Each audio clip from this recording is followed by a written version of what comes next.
Welcome to Season 2 of Feeding Families on the EcoParent Podcast Network. And don't forget to check out the new season of our other top podcast, Raising Kids Naturally. But before diving into this episode, a little shameless self-promotion from my son.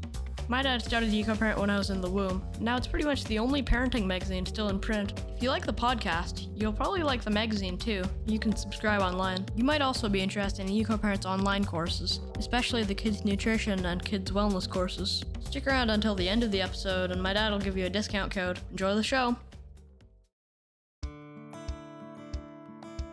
Are you looking for a hands-on, nature-based education that lets students experience their learning on multiple levels? For more than 45 years, Oak Meadow has been supporting families as a leader and pioneer in homeschooling and distance education, creating rewarding educational experiences that fit your family's unique needs and goals. Their secular, book-based curriculum can be used independently by homeschoolers or through enrollment in their teacher-supported distance learning school. Discover the high-quality, child-centered learning materials you need to give your student a happy, harmonious educational experience at oakmeadow.com.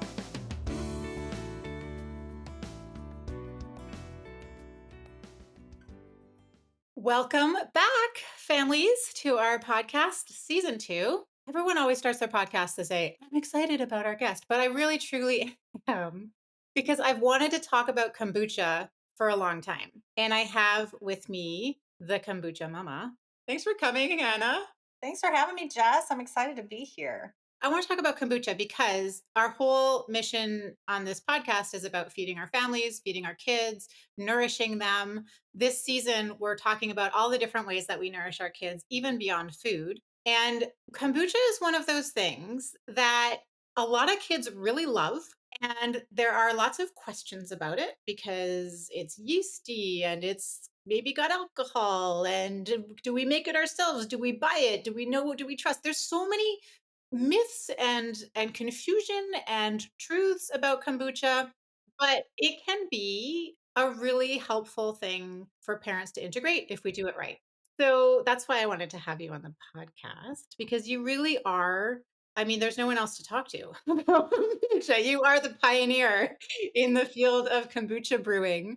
Well, thank you. I feel really honored by that description. So I think kombucha really is something that it goes beyond nourishing just the body. Of course, it does a fantastic job of that. Some of the traditional names for kombucha, and for those who don't know, kombucha is fermented tea. And we ferment it using a mother. This mother has a name. It's called a SCOBY, which is an acronym for symbiotic culture of bacteria and yeast. And once you hear that term, you're like, whoa, human beings are SCOBYs. And there's all kinds of cooperative organisms out there, and humans are one of them. But this SCOBY, so we put this SCOBY in the sweet tea, and it converts the tea in sugar. So yes, we are using sugar to make it, and I know that sometimes gets some folks hackles up, and I'll speak to that a little bit later. But it then turns into this beautiful brew. And I think one of the things that now I've learned many lessons from kombucha over the years, and one of them is that it's a cross between a pet and a plant.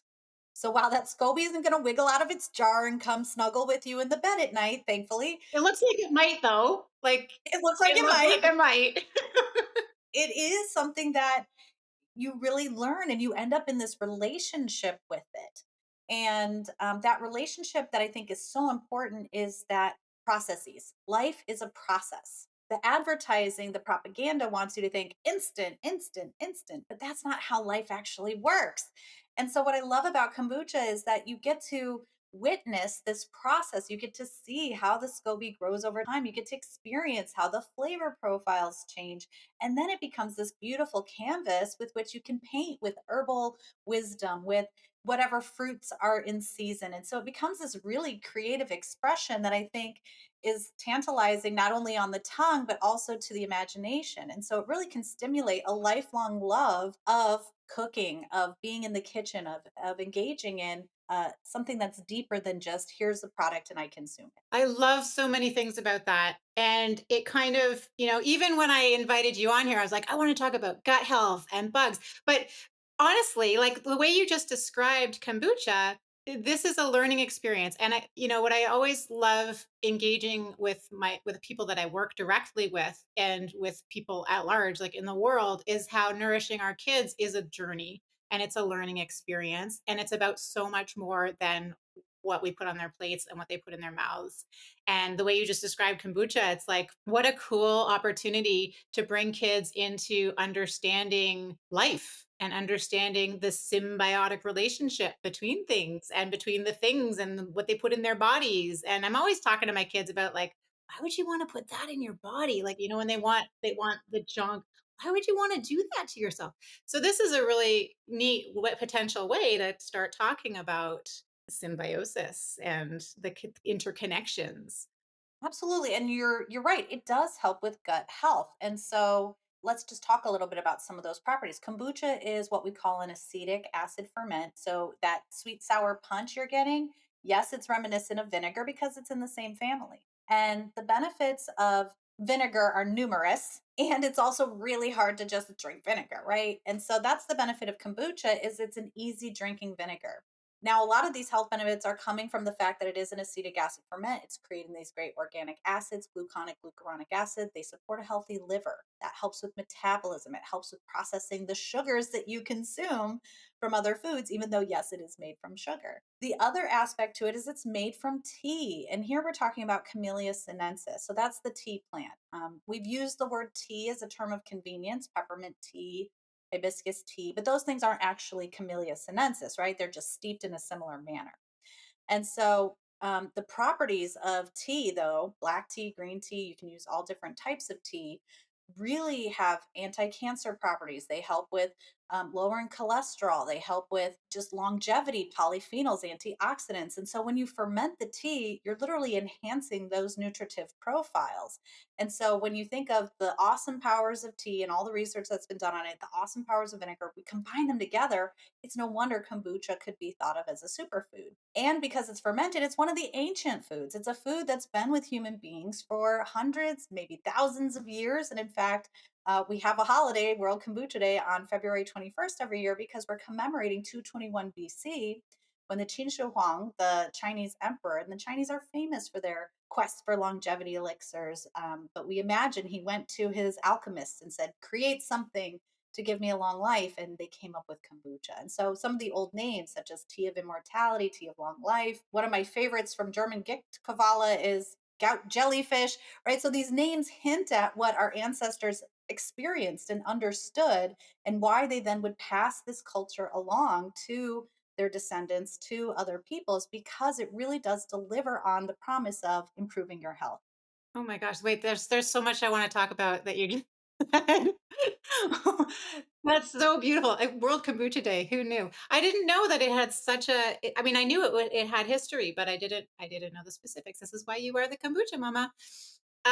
Okay, I want to talk about the sugar piece, but I also want to pull out one of the things that you just said, because when we're talking about kids, they don't eat a lot. Like, I mean, some kids eat a lot, but you know what I mean? Like, relatively, we want what goes into them to pack a punch, so to speak, right? And kombucha, because it's, well, all ferments really, but kombucha, as you're describing it, really that potentiates all of the wonderful healing properties of the tea. So my next question around that is it safe for children?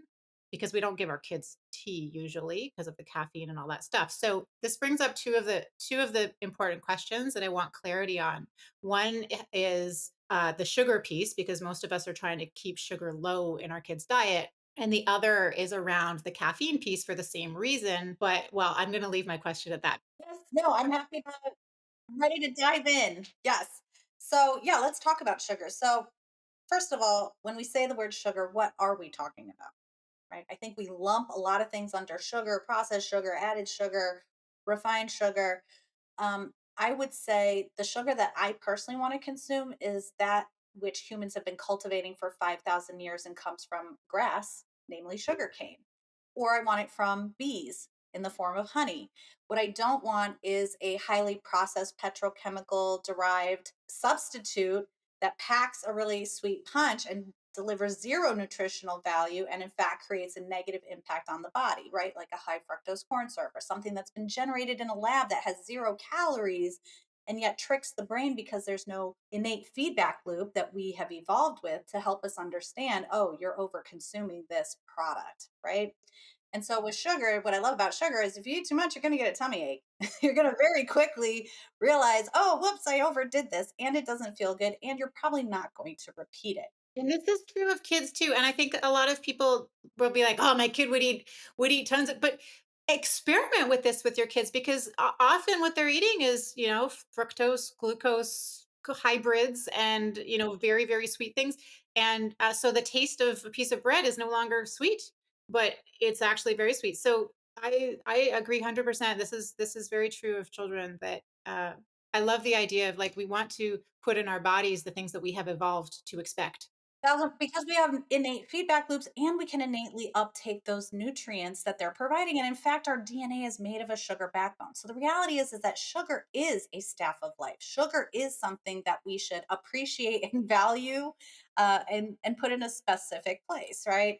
Like we used to candy an orange peel and you would get all this amazing vitamin C, and that sugar was the teaspoon of sugar that helped the medicine go down.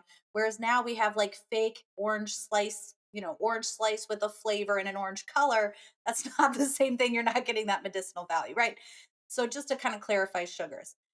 Now, in the fermentation process, sugar, sucrose, is a disaccharide. It's made up of fructose and glucose, and it's held together with a bond. And the yeast excrete invertase, which is an enzyme that cuts that bond in half. And now, instead of having a complex sugar that's harder for your body to digest and break down, we've already broken it. It's pre digested into these simpler formats that has a lower glycemic impact on the body. And again, the sugars are necessary to create these acids. So, glucuronic acid, those derive from glucose, right? Glucose is necessary to create those organic acids. Fructose also supports feeding the yeast as well as the other microbes. And so at the end of the day, what you're consuming is something that does have a lower glycemic impact. And when you look at the label, like let's say you're buying your kombucha from the store, those sugar grams isn't an apples to apples comparison with something else because it just says sugar and it doesn't delineate what type of sugar or what format that sugar is in. And so it's okay for, in my opinion, for a kombucha to have some sugar in it because that's what's going to allow you to get all those great organic acids into your body. And when you make it at home, you have so much control over how sweet or tart that beverage is. And I think we have a misapprehension, oh, children won't like something that's sour or tangy. False. They actually love it and they haven't had the same amount of time to block their taste receptors with all these other, you know, pseudo products that are in so many of our foods, right? So when you look at a label on a kombucha, like if you were going to buy it, I mean, we have to talk about the difference between buying it and getting it at home or making it at home. But when you look at a label, it has a lot of sugar in it. So is that the sugar that it was made with, or is that the sugar that's actually in the end product after it's been fermented? I love this question. So here's the challenge with the FDA and probably the Canadian version as well, CHF, something like this, um, is that at least here in the United States, the FDA doesn't understand fermentation or it doesn't seem to yet. And so it is the amount of sugar at the end of the fermentation process. However, it has to be placed in the added sugars category because you use sugar in it at all. So even though we're not adding sugar to the kombucha at the end of the fermentation process, that is the line item it goes to. And so everyone's like, well, I want the kombucha with no sugar added. And that's great. Those kombuchas exist. They're typically, though, going to be a kombucha from concentrate. And then it might be back sweetened with a stevia or a monk fruit. So basically, they've turned it all the way into vinegar to a point where you wouldn't enjoy consuming it. That then has to be diluted with water. Flavors are added. I'm not saying it's not a bad choice, it's just a different choice. Wait, let me just clarify that. I don't quite understand. Because you have to put sugar in to feed the SCOBY, right? So, but are you saying that there's a way to make kombucha without adding sugar so it doesn't need to have added sugar on the label? So, from a commercial perspective, there's a way to brew the kombucha all the way to zero sugar, which is at that point a very vinegary product. It's not something that you can just, as a human being, just drink and enjoy. It's what we call a beverage base because it has to be diluted in order to be safe for consumption as well as be palatable for consumption.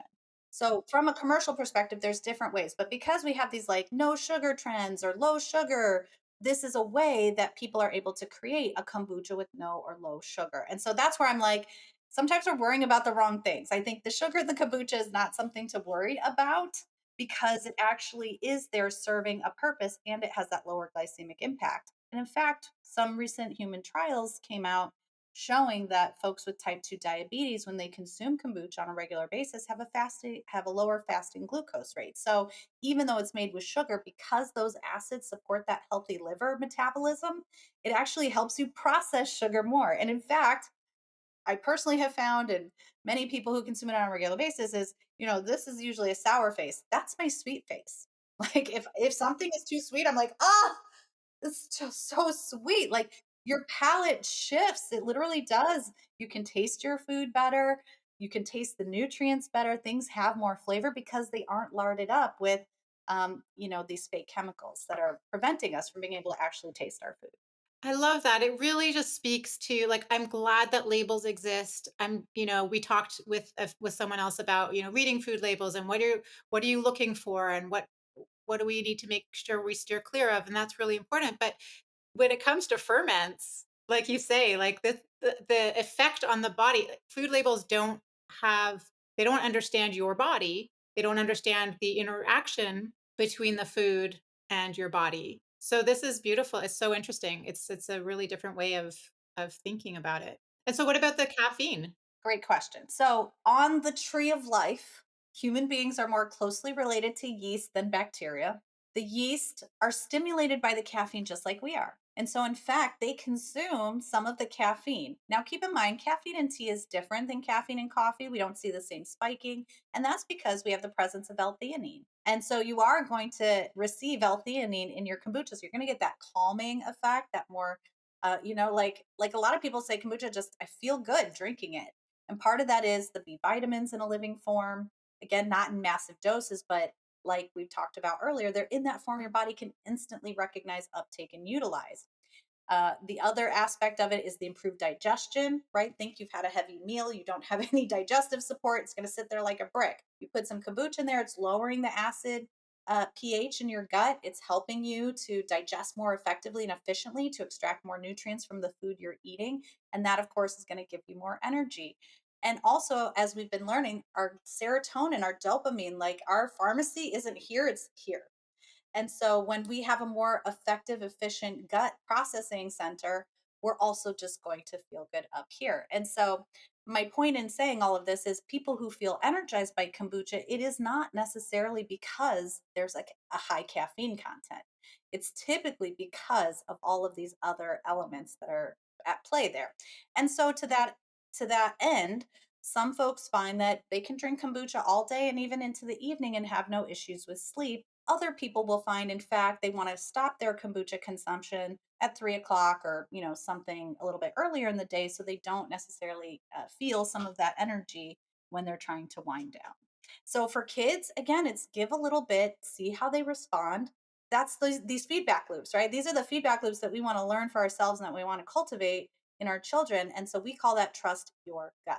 Now, trust your gut, right? Yours, not mine. So what works for me may or may not work for you, but trusting your gut is not just like what tastes good to me. The example being, if you had candida overgrowth, which again, everybody has candida in their system. These are normal things that we have in our bodies. But when conditions are created such that they're allowed to get out of balance or over proliferate, that's when we have a problem. And so, if that happens to you, you might crave sugar because that's what those microbes feast upon. And in fact, people who have this issue will initially think, oh my gosh, kombucha smells terrible and I want nothing to do with it because those microbes are sensing their imminent doom. That happened to my husband. We started making kombucha. He was very yeasty. He's had mold issues and Lyme issues and yeast issues. And we started making kombucha and he wanted nothing to do with it. It is. And it's because those organisms are trying to perpetuate themselves and survive themselves, right? And so when we drink the kombucha, it's actually coming in and it's like clearing some of this stuff out. Do you think that, given that when someone tries kombucha or doesn't like the smell, or their body is just saying no, do you think that little microdoses would actually help their healing? Yes, absolutely. And in fact, one of our friends in common, Alyssa, she says that how she helps picky eaters is she'll say, okay, put the sauerkraut or put the kombucha in your mouth and you don't have to swallow it. You can spit it out. But what happens is within a week or two, they're just consuming it because it's really like you have a biome in your mouth. And so even just introducing it there, your body instinctively knows what's good for it. The problem is we're like the only species on the planet who can't figure out what to eat because of all the propaganda. And by that I mean advertising and commercial interests that are steering you like, oh, this diet or oh, this way, blah, right?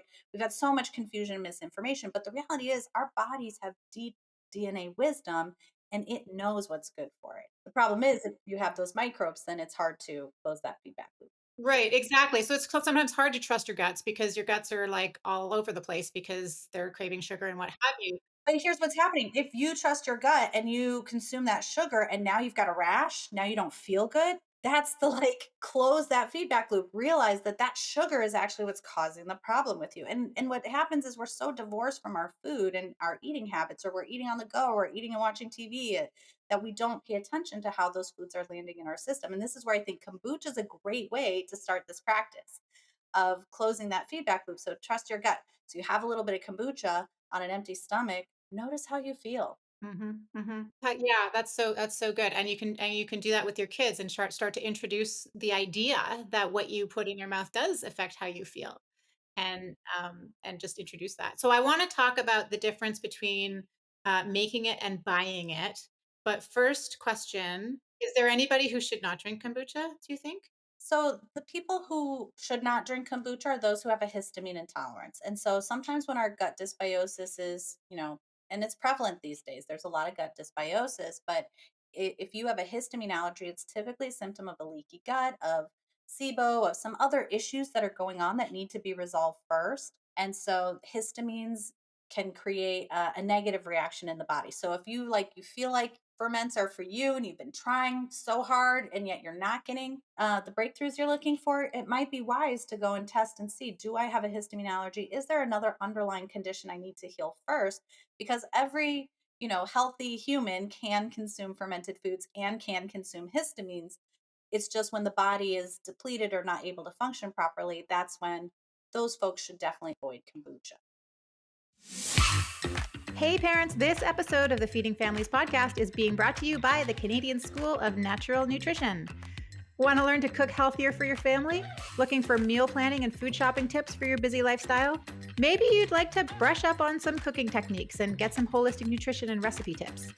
The Holistic Culinary Certificate workshops offered by CSNN are open to everyone. Some of the workshops include cooking for kids, alternative baking and raw sweets, probiotic foods and beverages, and international cuisines, just to name a few. They're available at select CSNN branches. You can learn more at csnn.ca/holistic-family or follow the links in the show notes.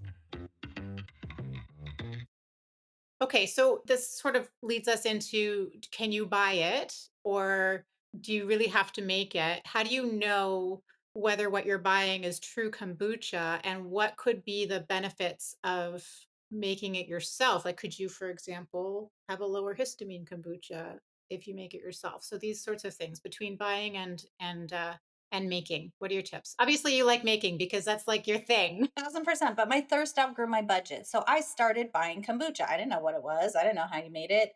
My friend had some weird jars back in '03 that I saw and didn't know what it was. Went to Whole Foods. There's a whole shelf of it then. And, for me, it was really electrifying that first sip. I was sad, standard American diet. I was, a few years out of college, but didn't really know how to cook well for myself. I'd grown up on processed foods, canned foods, cereals, all that stuff. And so when my body received that first hit of nutrients in a living form, those enzymes, I was like, yes. And then I couldn't get enough of it. So this will often happen to people at the beginning. They're like, "Oh no, I'm addicted to it." And I'm like, "Well, not actually. What's happening is your body had a nutritional deficiency. It's found something that's filling that need, and it's like, yes, please, yes, more." If you find you have bowel intolerance, yeah, that's a sign. Ease up, come back, consume more water, flush. That's really the whole purpose, and then come back to it when you feel more imbalanced. But in terms of your questions about buying it versus making it, obviously making it is going to be way more affordable. You have a lot more control over the process. And yes, there are a lot of commercial brands because and kombucha does create a trace amount of alcohol. Now, this is something I would personally term healthy low alcohol. And the reason I call it that is because alcohol is one of the original medicines that humans have always used. It thins the blood, it makes it easier to absorb nutrients, and these really trace amounts do not have an intoxicating effect on the body like a higher dose, like a pasteurized, like a distilled would have. And so, and again, our ancestors, we would ferment the flowers, we'd ferment, we fermented all the things because we didn't have sodas. We didn't have these were our traditional sodas. I posit soda is a wannabe fermented drink. Like it's the fake fermented drink because it's imitating it in so many ways. And so there are trace amounts of alcohol. And again, experiment with your kids. We haven't heard since I've been alive. And then, even again, this product has been around hundreds, thousands of years of a bunch of drunk children because of kombucha. It just doesn't exist. And so, because of the healthy acids that support the liver. Now, that said, some folks who are in the program, they might have to make a decision. Is this the product that's right for me or not? Again, a lot of people I know who've been in Alcoholics Anonymous have found that actually drinking kombucha curbs their cravings and keeps it lower. And I personally find I crave less alcohol when I'm drinking kombucha. So that's the alcohol. Just wanted to put all that out there. Well, and just to extrapolate for kids too, because that's a concern for parents, is like it's got alcohol in it. Should I be giving it to my kids?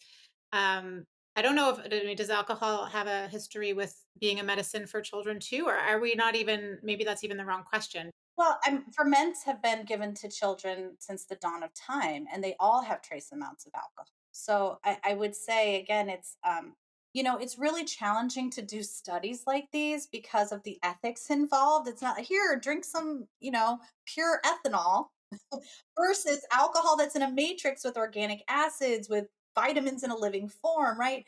Like we've kind of learned over time that they want to tease out one active ingredient and try to put that in a pill for you. But the reality is, you need all of the entourage elements for it to actually work the way it's supposed to. So you don't overconsume it or so your body has the full support it needs. And so I would say teasing out the alcohol in kombucha, unfortunately, leads to commercial products that maybe aren't as potent or as and I don't mean potent in the sense of strong, alcoholic or intoxicating. I mean in terms of having the full complement of organic acids, having the full complement of nutrients available from the yeast, because they have to be a little watered down or the process has to be shifted a little bit. And that I think just really comes down to a cultural misunderstanding.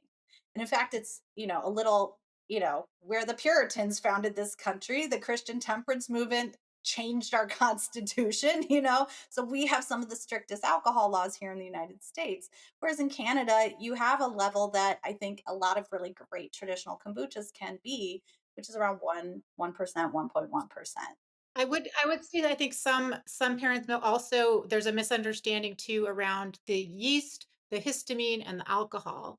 Because some I have had clients, kombucha makes my kids spin out. And because yeast can do that too, right? Like candida yeast overgrowth or various types of yeast overgrowth. Sometimes a kid will look very spinny and almost kind of drunk because it's creating ethanol in the body. And there is a potential with and histamine can do that too because histamine is a neurochemical as well. So it might not be the alcohol in the kombucha. It might be what we were talking about earlier, where, okay, there's a lot of gut dysbiosis, a lot of work to do on the gut, maybe just tiny microdoses. Dilute it in water too. That's a great way to enjoy kombucha because part of what kombucha does is she helps to flush toxins from the body. So let's talk a little bit about the liver aspects of it. So kombucha creates these gluconic and glucuronic acids, and these acids bond to toxic molecules in your liver, and they essentially act like a bouncer. Once the bond is created, it cannot be broken. And then through hydrolysis or drinking water, going pee, we flush those toxins out of our body. Now, our livers naturally make these acids. The problem is we're in such a toxic world right now from the sky, from the food, from the, we're getting bombarded with chemicals at everywhere. And our body simply cannot make enough of those acids to escort all of the toxins out. And so what happens is they then get sequestered into our fat cells. And so we know it's not like one bad meal or one exposure usually that causes an issue. It's because we've bioaccumulated these toxins over time.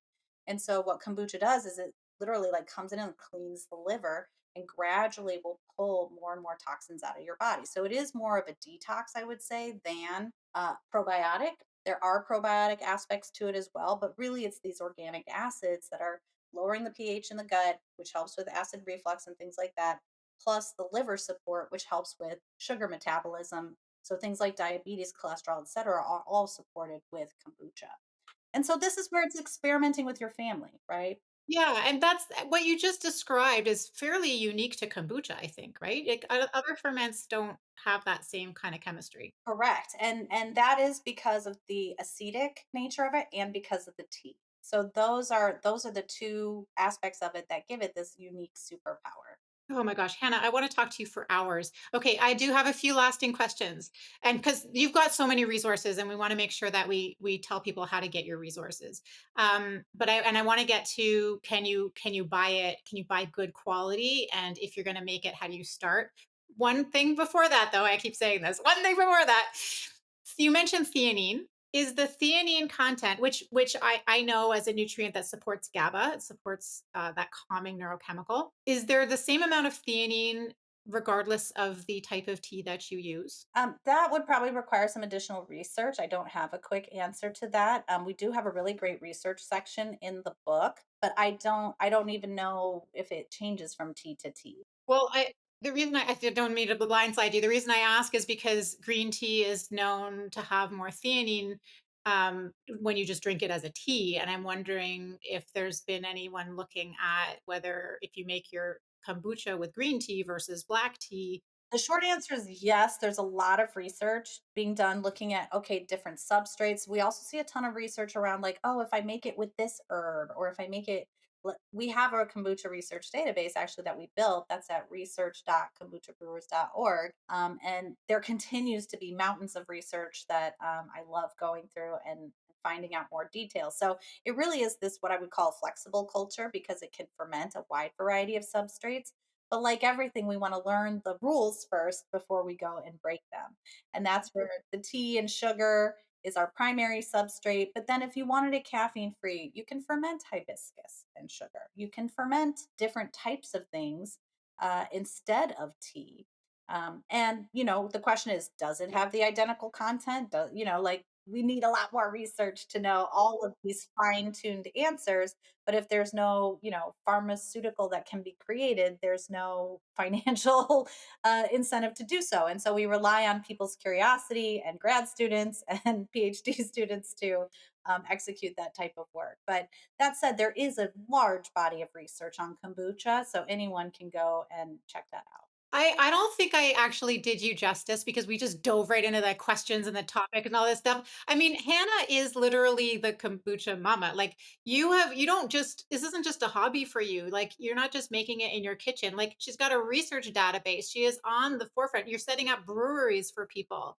Like this is the caliber, just for the audience to know. Like this is the caliber. Well, and that's so long where I wanted to go with the commercial is, look, we're not getting enough of this stuff in our bodies, period. So is the commercial product better? Like, of course, nutritionally, we're going to find the thing you make at home is going to be better. That's just accurate across the board for a wide variety of products. That said, we are so overloaded with toxins. We are in such a state of inflammation. And of course, it comes from everything, not just the environment, but the things we're consuming here, right? In our minds, in our brains, in our ears, what we're listening to. And we're in an age where there's a lot of inflammation, there's a lot of misunderstanding, there's a lot of division. And I truly believe that creating peace inside of our guts is the first place we need to go, because when we can reduce our own personal inflammation, we're thinking more clearly, we're able to think more clearly and help others in our community and our families to do that as well. And we really like the SCO, we need to knit together. Look, I love Darwin's theory of survival of the fittest and competition, but the vast majority of this planet exists in cooperation, and kombucha is a living example of that. So imagine you're consuming the byproduct of organisms from totally different branches of the life tree coming together to work together, and then are they cultivating us, or are we cultivating them? Right? We've been passing them down for thousands of years, making sure that they have nutrients and life and a way to live. And yet that's what they do for us too. And so that's that really awesome, multiple bottom line, mutual benefit. And so you can't go wrong with kombucha, whether you're buying it from the store, let that be your way in. Right. And then when your thirst is outgrowing your budget, you can make it for pennies a glass at home. And our Scobies at Kombucha Camp, we are yet again raising the bar in the industry. We do regular DNA sequencing because I'm just so curious and fascinated with the science.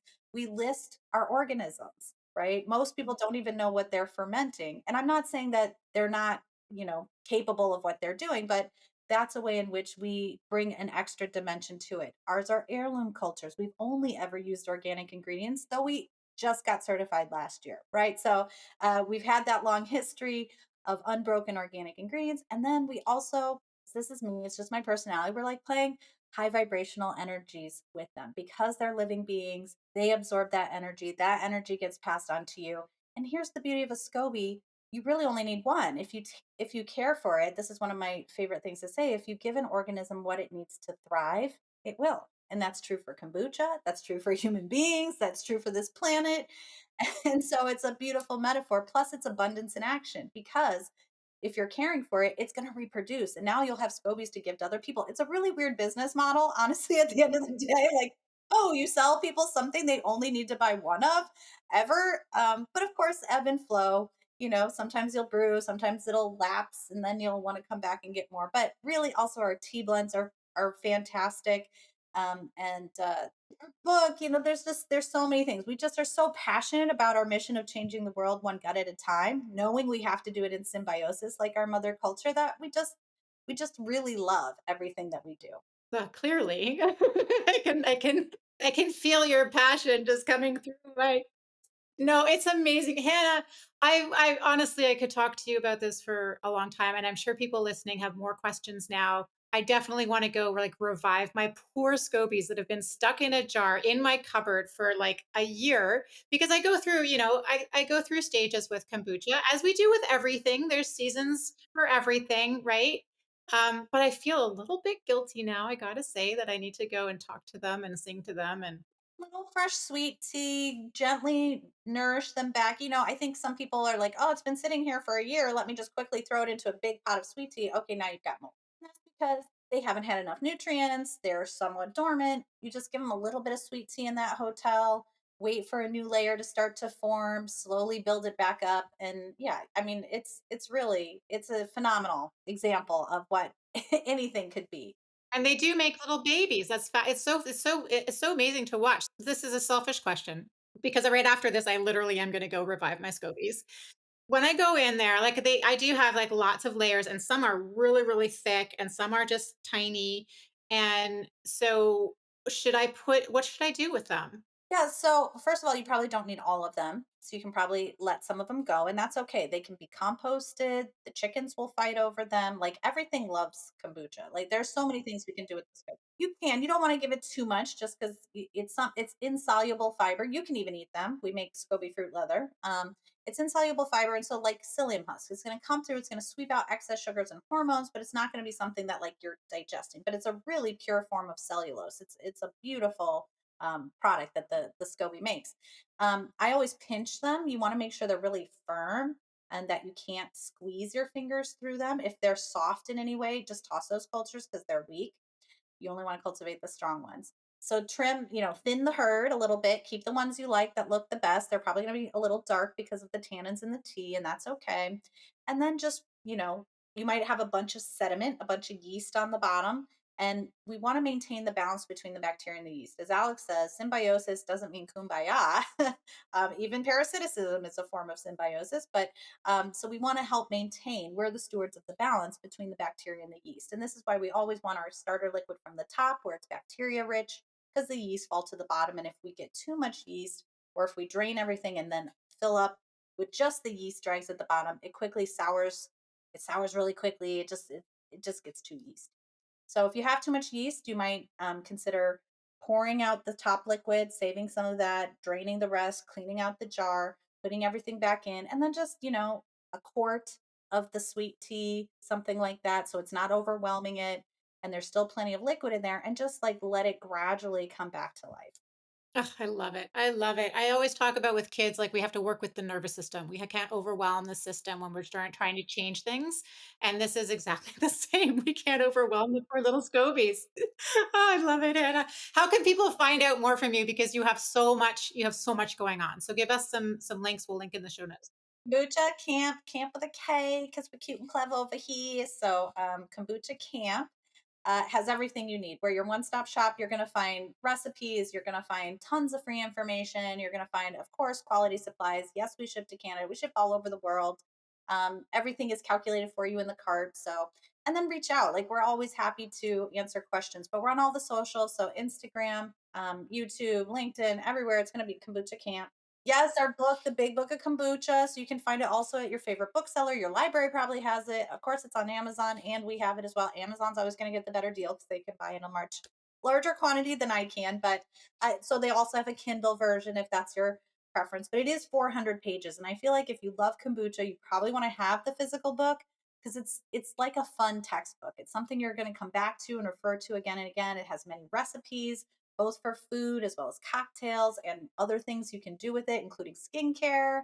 Kombucha skincare is really cool. Okay, we could talk about all kinds of things. So, Kombucha Brewers is the trade association that my husband and I set up a decade ago. I just stepped away as the president so it can go and live its life. And I can keep doing all my things. Of course, I love my industry. I'm always going to be here to protect and care for her. And Oh, Hannah, thank you so much. I'm so inspired to go take care of. I have 3 children, but now I have like 10. I can go take care of my other children. can I just end with my little so here's my kombucha acronym that I made up. It's keeping our minds and bodies uplifted to create healthy attitudes. Nice. I love that. I love that. Thank you, Hannah. Thank you, Hannah. I hope everybody comes and connects with you. Thank you, Jess. Have a wonderful day. If you enjoyed this podcast, be sure to subscribe. And if you feel called to, share it with another family who needs to hear it. There are more tools from me at jesssherman.com/learn and jesssherman.com/membership, alongside all the great resources you'll find at EcoParent. Things are changing for kids, and the more we come together in conversation as parents, the more we can find ease and joy as we raise the next generation together. I look forward to seeing you back here next time. Until then, keep at it. You have the most important job in the world. Thanks for listening. We hope you enjoyed the episode. If so, please consider leaving a review and subscribing to the podcast. If you think this podcast is great, our host, Jess Sherman, has condensed everything you need to know to nourish your family into a truly fantastic 7-hour video course. You can learn more at ecoparent.ca/learn. It will change the way you think about feeding your family. You might also be interested in our Kids Wellness course, taught by Dr. Leslie Solomonian.